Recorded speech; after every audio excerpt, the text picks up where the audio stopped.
నమస్తే, welcome to Vishwam TV. నేను మీ journalist Uday. So present మనము సికింద్రాబాద్ పరేడ్ గ్రౌండ్ దగ్గర ఉన్నాం. పరేడ్ గ్రౌండ్ దగ్గర ఒకసారి మనం చూస్తే కనుక అంత కోలాహలమైనటువంటి వాతావరణం కనిపిస్తూ ఉన్నది. సో ఒక పెళ్లి చేసినట్టుగా, ఒక ఫంక్షన్ చేసినట్లుగా, సో వాళ్ళ ఇంట్లో ఫంక్షన్ చేసినట్టుగా వాళ్ళ బీజేపీ నాయకులందరూ కూడా ఎవరికి వారు పనిచేస్తూ ఉన్నటువంటి పరిస్థితి అయితే మనకు కనిపిస్తూ ఉన్నది. మే 10వ తారీఖు రోజు సాయంత్రం 4 నుంచి 5 గంటల మధ్యలో భారత ప్రధానమంత్రి నరేంద్ర మోదీ ఇదే స్టేడియంలోకి వచ్చి భారత ప్రజలను, అదేవిధంగా తెలంగాణ బీజేపీ ప్రజలను ఉద్దేశించి మాట్లాడబోతూ ఉన్నారు. సో మాట్లాడదాం. ఇదే విషయానికి సంబంధించి మనతో పాటు బీజేపీ అధికార ప్రతినిధి డాక్టర్ ప్రభా గౌడ్ ఉన్నారు. వారితో మాట్లాడి మిగతా విషయాలను కూడా తెలుసుకుందాం. మేడం నమస్తే. మే 10వ తారీఖు రోజు నరేంద్ర మోదీ గారు వస్తూ ఉన్నారు. సో ఎట్లా చూస్తున్నారు ఈ ఏర్పాట్లన్నీ కూడా? ఇదొక విజయోత్సవ సభ మాకు.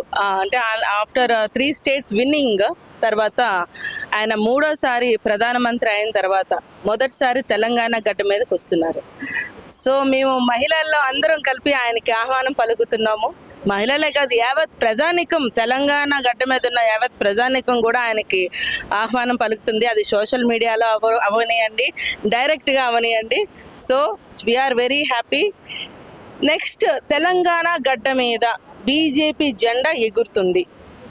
ఆల్రెడీ వారం నుంచి ఎప్పుడైతే మేము 3 రాష్ట్రాల్లో గెలిచామో అప్పటి నుంచే కాంగ్రెస్ ప్రభుత్వానికి నిద్ర లేని రాత్రులు గడుపుతున్నారు. రేవంత్ రెడ్డి అవనేయండి, వాళ్ళ కింద క్యాబినెట్ వాళ్ళు అనేయండి. తొందరలోనే రేవంత్ రెడ్డి కూడా భారతీయ జనతా పార్టీ కండువ వేసుకున్న మనం అనుమానం పడినవసరం లేదు, వేసుకోవచ్చు. ఇప్పుడు కాకపోయినా 2.5 సంవత్సరాల తర్వాత ఎలాగైనా వీళ్ళు ప్రజలకు ఏం చేసింది లేదు, ఏం ఉద్ధరించింది లేదు. రేవంత్ రెడ్డి ఎంతసేపు కూడా డిక్లరేషన్లు మాట్లాడతాడు తప్పగాని, సభలు పెట్టి కాగితాల మీద ఉంటాడు తప్పగాని ఆయన హామీ ప్రజలకి ఏనాడు కూడా డైరెక్ట్గా ఆయన హామీ చేసింది లేదు, గ్యారంటీలు చేసింది లేదు. కానీ మా మోడీ గారు 3 రాష్ట్రాల్లో గెలిచి తెలంగాణ గడ్డకి 7,823 కోట్ల నిధులు పట్టుకొని వచ్చారు. అది కూడా ఎయిమ్స్ బీబీ నగర్లో ప్రారంభోత్సవం చేస్తున్నాం. మన్మూర్ ఎయిర్పోర్టు శంకుస్థాపన పనులు చేస్తున్నాం. సికింద్రాబాద్ నుంచి ఏడాది ఎంఎంటీసీ ట్రైన్ అది చేస్తున్నాం. సమ్మక్క సారలక్క ట్రైబల్ యూనివర్సిటీ, ఇవన్నీ కూడా మాకు ప్రతిష్టాత్మకమైన ప్రాజెక్ట్స్. ఇవన్నీ మేము కేంద్రం నుంచి తెచ్చుకున్న ప్రాజెక్ట్స్. మరి ఇక్కడ రాష్ట్ర ప్రభుత్వం ఏమిస్తుంది ప్రజలకి? రైతు భరోసా లేదు. అట్లీస్ట్ మేమిచ్చిన ఎంఎస్పి కూడా ఆ డబ్బులు ఇవ్వడానికి కూడా వీళ్ళు ప్రొక్యూర్మెంట్ సెంటర్స్ కూడా ఏర్పాటు చేయలేని దీన స్థితిలో వీళ్ళు ఉన్నారు. వాళ్ళకి ప్రజలు ఇల్లులు కూల్చడానికి డబ్బులు ఉంటాయి, ప్లస్ గాంధీ విగ్రహాలు కట్టడానికి డబ్బులు ఉంటాయి, వీటన్నిటికీ డబ్బులు ఉంటాయి. కానీ మహిళలకు మాత్రం డబ్బులు ఇవ్వడానికి డబ్బులు ఉండవు, రైతు భరోసా ఇవ్వడానికి డబ్బులు ఉండవు, ఇంకా చెప్పే డిక్లరేషన్కి ఏమీ ఇవ్వడానికి వాళ్ళ దగ్గర డబ్బులు ఉండవు. సో వీళ్ళంతా ఏంటంటే డ్రామా రాజకీయాలు ఎక్కువ నడిపిస్తున్నారు. మనం మాటలతోనే కదా చెప్తున్నాం. మాటలతో 2.5 సంవత్సరాలు గడిపేశారు, ఇంకొక 2.5 సంవత్సరాలు కూడా మాటలతోనే గడిపేస్తారు. కాబట్టి వీళ్ళు ఏంటంటే జనాలు కూడా వీళ్ళు చూసి అలసిపోయారు.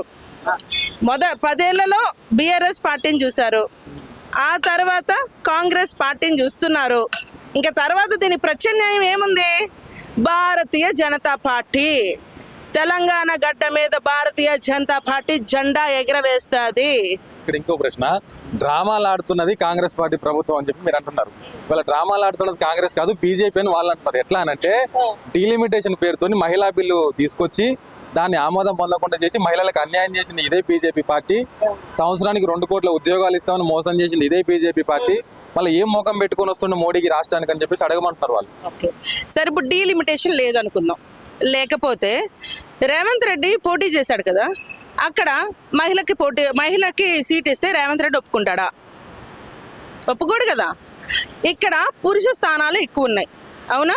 మరి 33%, 100కి 33 పురుషుల్ని తీసేసి 33 మంది మహిళలు పెడతాం. మరి ఆ పురుషులు ఏం మాట్లాడుకుని ఆహ్వానం పలుకుతారు? మహిళలకి పలకరు కదా, కొట్లాట్లు చేస్తారు, గొడవలు చేస్తారు కదా. ఎవరు ఉనికిని వాళ్ళు కాపాడుకునే ప్రయత్నం చేస్తారు. అదే డీలిమిటేషన్ జరిగిందనుకో స్థానాలు పెరుగుతాయి. 50% ప్రో రేటా ఫార్ములా అనేది మోడీ గారు పాటిస్తున్నారు. సో మరి అది పాటించాలి కదా. మరి పాటిస్తేనే కదా ఈరోజు 33% మహిళలకి అవకాశం వచ్చేది. ప్రజెంట్ మనం క్యాలిక్యులేట్ చేసుకుంటే 40 లక్షల మంది ఓటర్స్కి ఒక ఎంపీ ఉన్నాడు. సో 40 లక్షల మంది ఓటర్స్ సమస్యలు ఒక ఎంపీ సాల్వ్ చేయగలరా? మరి అవి డివైడ్ చేయకపోతే ఎప్పుడు ప్రజల సమస్యలు తీరుతాయి? వీళ్ళు చేసినట్ట. మనం మాట్లాడే ముందు అంటే బేసికల్గా ఈ కాంగ్రెస్ పార్టీలో ఉన్న క్యాబినెట్ మినిస్టర్స్ కావనివ్వండి, సీఎం హోదాలో కూర్చున్న రేవంత్ రెడ్డి కావనివ్వండి, తెలుగులు కానీ స్టాటిస్టిక్స్ కానీ నాలెడ్జ్ కానీ లేదు అన్న విషయం అందరికీ తెలుసు. ఇప్పుడు ఇంకా తేట తెల్లమైంది. ఏ విధంగా రిజర్వేషన్స్ అమలు చేయగలుగుతాం చెప్పండి? డీలిమిటేషన్ లేకుండా ఎవరి సీటు ఎవరికి ఇచ్చేస్తాం? అంతే కదా. పురుష సంఖ్యని ఉంచుతూ స్త్రీ సంఖ్యని పెంచాలి అంటే పాసిబుల్ అవుతుందా? అప్పుడు పార్లమెంట్లో ఎక్కడ కనిపిస్తారు? సో ఇట్లాంటి కొట్లాట్లు జరగకూడదు. ఎవరికి ఇవ్వాల్సిన విలువ వాళ్ళకే ఇస్తాము అని చెప్పి మా మోడీ గారు డీలిమిటేషన్ అనేది పెట్టారు. డీలిమిటేషన్ అసలు ఎప్పుడో జరగాలి. మనకు ఆ మధ్యన కోవిడ్ రావడం వల్ల చాలా వరకు ఆగిపోయింది. సో దేనికి ప్రతిదాన్ని కూడా వీళ్ళు ఏం చేస్తున్నారంటే బీజేపీకి నెగిటివ్గా క్రియేట్ చేయడానికి ట్రై చేస్తున్నారు. సరే వీళ్ళు చేశారు, ఏమైంది? మళ్ళీ మేమే గెలిచాం కదా 3 రాష్ట్రాల్లో. వీళ్ళు ఎక్కడున్నారు? ఎక్కడా లేరు, పోయారు. మిగతా 2 రాష్ట్రాల్లో మా ఓట్ షేర్ పెంచుకున్నామా లేదా? అంతకుముందు కేరళలో లేదు, తర్వాత తిరుచూరులో పార్లమెంట్ గెలుచుకున్నాం కదా. ఓట్ షేర్ పెరుగుతుంది, ప్రతి చోట పెంచుకుంటూనే వెళ్తాం ఓట్ షేర్. ఎవరు? వాళ్ళు గెలుపని అనుకుంటామా? మేమైతే అనుకోవట్లేదు. వివిధ సంఖ్యలను పెట్టుకొని వాళ్ళు గెలిచారు. సింగిల్గా వాళ్ళు ఏమైనా పోటీ చేశారా? లేదు కదా. ఇక్కడ మాకున్నంత ధైర్యం దమ్ము వాళ్ళకి లేదు, అది క్లియర్గా నేను చెప్తున్నా. ఎందుకంటే ఎలక్షన్ ముందు ఏమని చెప్పాడు రేవంత్ రెడ్డి? కాళేశ్వరం ప్రాజెక్టులో 1,00,000 కోట్ల తిన్నారు వీళ్ళు, ప్రతి పైసా కక్కిస్తా, పెద్ద పెద్ద తలకాయలు జైల్లో పెడతా అన్నాడు. మరి సిగ్గులేని రేవంత్ రెడ్డి ఏ పెద్ద తలకాయలు జైల్లో పెట్టాడా? లేదు. 2.5 సంవత్సరాలు సాగదీసుకొని వచ్చి హైకోర్టుకి వీళ్ళు నివేదిక ఇచ్చారు. ఏది? ఘోష్ కమిషన్. ఘోష్ కమిషన్లో ఎన్ని లక్షల కోట్లు పెట్టాడు? 9,000 కోట్లు పెట్టాడు. నువ్వు ప్రిన్సిపల్స్ ఆఫ్ న్యాచురల్ జస్టిస్ నువ్వు పాటించలేదు పర్ఫెక్ట్గా. డేటా అనేది కరెక్ట్గా లేదు. నువ్వు డేటా ఇవ్వవు, ఏది ఇవ్వవు. ఇలా సాగదీస్తూ పోతే ఎప్పుడు ప్రజలకి నువ్వు న్యాయం చేసినట్టు? ఎప్పుడు పైసా కక్కిస్తావు? మార్నింగ్ అంతా కూడా వీళ్ళు మాట్లాడతారు, నైట్ అంతా కూడా బేరాలు సారాలు చేస్తారు. వీళ్ళు బేరాలు మాట్లాడుకుంటారు. కోట్లు 2-3 కోట్ల, వీళ్ళు 3-4 కోట్లు, అక్కడ 100 కోట్లు బేరాలు మాట్లాడుకుంటారు. కేటీఆర్ మీద ఈ కార్ రేస్ పెట్టారు. తర్వాత ఏమైంది? పడుకుంది కేసు. అవునా? విద్యుత్ అన్నారు, యాదాద్రి విద్యుత్ అని చెప్పారు. ఎల్ నరసింహారెడ్డి కమిషన్ వేశారు, లేదు, డ్రాప్ అయింది. తర్వాత లోక్కూర్ కమిషన్ వేశారు. ఆ తర్వాత క్యాబినెట్లో చర్చలు చేశారు, అడ్వకేట్ జనరల్కి ఇచ్చారు. 1.5 year అయింది రిపోర్ట్ వచ్చి. మరి ఇంతవరకు వాళ్ళు యాక్షన్ తీసుకున్నారా? చేత కానీ చిత్తశుద్ధి లేని, ధైర్యం దమ్ము లేని ప్రభుత్వం కాంగ్రెస్ ప్రభుత్వం. వీళ్ళు మా గురించి మాట్లాడే స్థాయి లేదు వీళ్ళకి. కాళేశ్వరం అన్నారు కాబట్టి కాళేశ్వరానికి సంబంధించి సిబిఐ విచారణ జరిపించాలని కేంద్రాన్ని కోరుతున్నాడు రేవంత్ రెడ్డి. మరి కేంద్రం ఎందుకు సిబిఐని రాష్ట్రానికి పంపిస్తలేదు? కేంద్ర కన్సల్లోనే సిబిఐ మెసులుతా ఉన్నదని చెప్పేసి వీళ్ళు ఆరోపిస్తూ ఉన్నారు కదా. సిబిఐ అనేది రాజ్యాంగబద్ధంగా ఏర్పడిన సంస్థ. అది దానికి ఎవరు ఫోర్స్ ఉండదు, ఇట్స్ ఫ్రీడమ్. వీళ్ళ ఆధీనంలో ఉన్న కమిషన్కే పర్ఫెక్ట్గా డేటా ఇవ్వలేదు. ఇంకా కేంద్రానికి వీళ్ళు మాకు డేటా ఇచ్చారు అనడానికి మీకు ఏమైనా ప్రూఫ్స్ ఉన్నాయా? వీళ్ళు ఏంటంటే డేటాలు ఎవరు, ఎటువంటి ఆధారాలు ఉండవు, ఎలా 1,00,000 కోట్లు తిన్నాడు అనేది చాలా ప్రూఫ్స్ ఉన్నాయి. అవన్నీ నువ్వు సబ్మిట్ చేస్తేనే కదా నీకు సిబిఐ వచ్చి పని చేస్తుంది. నువ్వు ఇక్కడే చేయలేదు. 2.5 సంవత్సరాల నుంచి చెప్పడం తప్ప కానీ ఇక్కడే ఏం చేయలేదు. పేరుకి ఏంటంటే ఇక్కడి నుంచి మూటలు పట్టుకెళ్తాడు రేవంత్ రెడ్డి, అక్కడ సోనియా గాంధీ కూడానికి, రాహుల్ గాంధీ కూడానికి. దాన్ని బయట ఏమని చెప్తాడు? సిబిఐ కోసం వెళ్తున్నా, అది వాళ్ళు చెప్పే మాట. పట్టుకెళ్ళేదేమో మూటలు, చెప్పేదేమో భారతీయ జనతా పార్టీ సిబిఐని చేయట్లేదు, అది చేయట్లేదు, మాకు సపోర్ట్ చేయట్లేదు అని చెప్పి బిల్డప్ రాజకీయాలు చేస్తారు. వీళ్ళ మాటలు నమ్మే పరిస్థితి ప్రజలకు లేదన్నా. ఇప్పుడు ప్రజలందరూ కూడా సోషల్ మీడియాలో మన రేవంత్ రెడ్డి ఏం చేస్తున్నాడో, రాహుల్ గాంధీ ఏం చేస్తున్నాడో, రాహుల్ గాంధీ పార్లమెంట్లో ఏం మాట్లాడాడు? మహిళా బిల్లు రోజు చెప్పండి. చిన్నపిల్లల గేమ్లో మాట్లాడుతున్నాడు, నాకు భయం వేస్తుంది, నాకు దెయ్యం అంటే భయం, ఇలాంటి మాట్లాడుతున్నాడు. అది ఆయన స్థాయి. ఆయన ఇంకా కూడా మనిషి ఎదిగాడు తప్ప మెచ్యూరిటీ అనే లెవెల్స్ అనేది ఇంకా పెరగలేదు. కాబట్టి ప్రజలు చూశారు కాబట్టి ఆయన ప్రధానమంత్రిగా ఏం పర్ఫెక్ట్ కాదని ఆయన అట్లా సైడ్ చేస్తూనే ఉన్నారు. ఆ రోజు ఆయన మహిళల గురించి మాట్లాడా, నవ్వుకుంటున్నారు. అక్కడ మా అమిత్ షా గారు 1 గంట మాకు టైం ఇవ్వండి, మీకు ఏం కావాలి మార్పులు మేము చేస్తామని చెప్పారు. వీళ్ళు ఏం చేస్తున్నారు? నవ్వుకుంటున్నారు.